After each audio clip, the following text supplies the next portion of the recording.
question right there by the window. Your Excellency, thank you for being with us today. My name is Ajay Rao. I'm from the Crown Agents. And you talked a little bit about the Kerry Lugar bill and assistance from USAID, and we all know you prefer the kind of market access. I was wondering, are there areas of social and economic development that you'd like to see the money put toward? Well, I've had a lot of interaction with Ambassador Rafael, Ambassador Holbrooke, Secretary Clinton, all when they came to Pakistan. And it's all on the right track. In fact, I was yesterday in the State Department, and they said, we're thinking, should we put it here? I said, don't think too much, Anywhere is good enough, but let's start, Oh, well, we have to think about this way. I said, don't worry, you put into education, put into health, put into water, put into seed development, but start. I mean, by thinking too much, you think and you think and you think, and, in the end you do nothing. So I've identified education, and I'm the Chancellor of 17 universities in Punjab, and you'd be surprised to know that over 50% of the students are female in Pakistan. That's another concept which people don't know. And when we come to the awards and all the prizes and the gold medals, nearly 75% of them are won by females. So if anybody thinks there's no female empowerment in Pakistan, they're quite wrong. In fact, I think they've carried female empowerment a bit too far. So I first said universities, that's thousands of students, most impressionable, build research centers, build hostels, build anything that will be an iconic thing which people can see. Trouble with the United States, money into Pakistan, wherever has come, has gone seeped and gone down, and nobody knows where it's gone.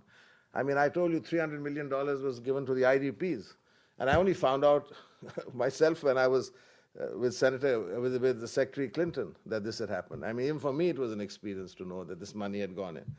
So I've said to them that build symbols like bridges, cancer hospitals, things that people can see. That, for example, the highway to the Karakoram highway is called the Chinese highway.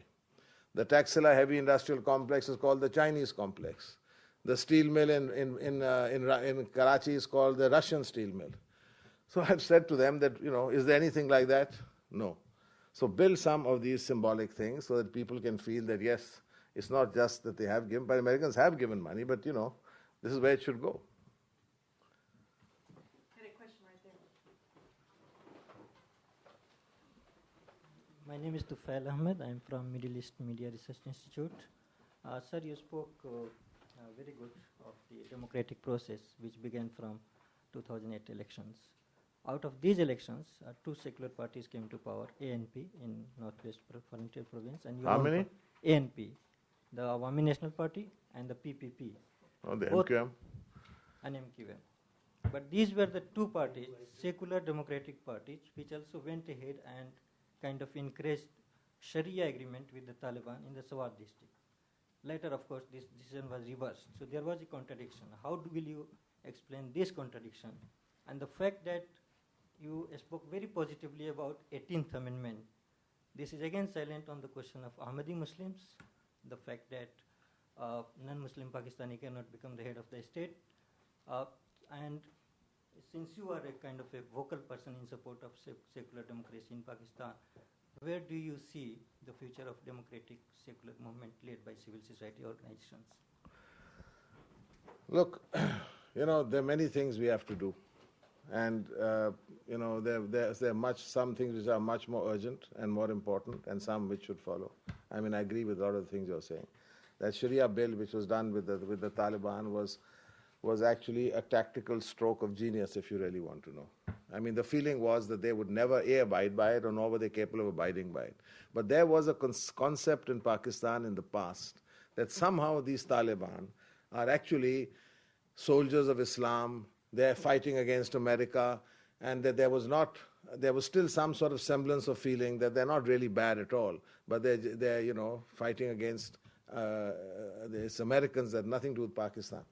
I think by bringing them into this trap and showing exactly what they were all about was one of the most important events as far as the people of Pakistan were concerned, because they saw that these people are completely mentally vacuous up there. They have no idea of a modern state. They don't know what an agreement is, and neither are they capable of keeping an agreement. And of course, the agreement hadn't even been initialed, and they started moving people into other districts and thinking this is now the domino effect is going to start. So it gave everybody an opportunity to then take them on and destroy them. And I think that's what happened. And so in that sense, I don't see anything wrong with that. But there are, of course, certain conflicts in terms of, as you mentioned, Ahmadis, laws, blasphemy laws, other things in the Constitution, which I think should be dealt with. But we had to pass the 18th Amendment with lots of different parties involved.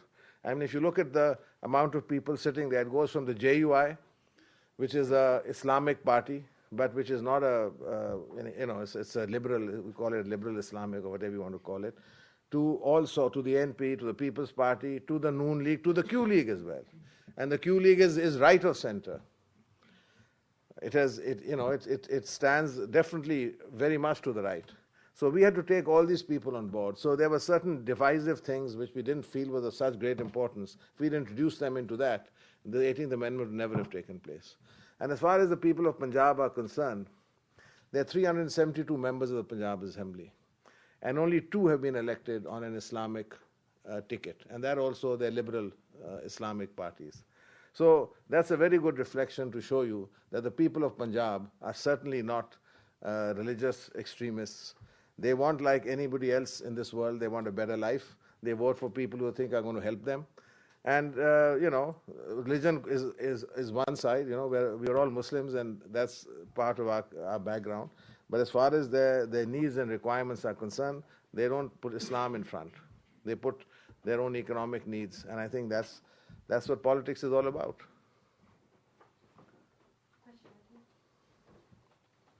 Ren Elhai from the Center for Global Development, and I just wanted to defend for a second all the thinking that's happening in the U.S. government about how to spend this aid money, because, I think you referred before to the symbols that the U.S. should be paying for, but I think the U.S. government knows as well that in many of these cases, in the energy sector, for example, the problem isn't, building capacity. The problem is more governance and policy reforms and tariff reforms and things like that will make a difference. And I'm wondering, besides these kind of visible symbols of American support and partnership, are there ways that the U.S. could support kind of these more complex, perhaps more long-term, more important dialogues about policy, whether political reforms in FATA or energy sector governance reforms and tariff reforms, that aren't interfering in Pakistani politics, but perhaps would still be constructive in moving some of these fundamental bottlenecks? Actually, they are doing it. They've supporting certain NGOs.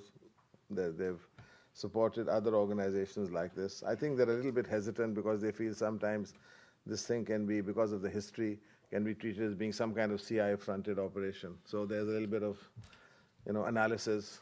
I get this word, they say analysis, and then paralysis. So when there's too much analysis, you don't go forward.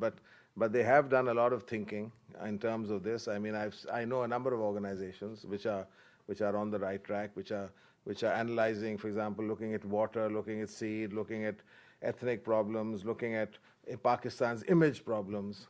There are organizations which were in Colombia, where Colombia had an image problem because looked upon as a drug state, and they're in Pakistan. They've been supported by the American government, and they're trying to show that Pakistan, image building, dealing with students, having study groups to show that Pakistan is not a narco state, or to show that, in fact, the only people involved with narcotics are the Taliban. So there's been a lot of work on this, but I don't think, it's again number one priority. We've got to start somewhere fast. And this, one doesn't preclude the other. So it's going together. It's not been ignored, I know that, but I'm not really very much into it.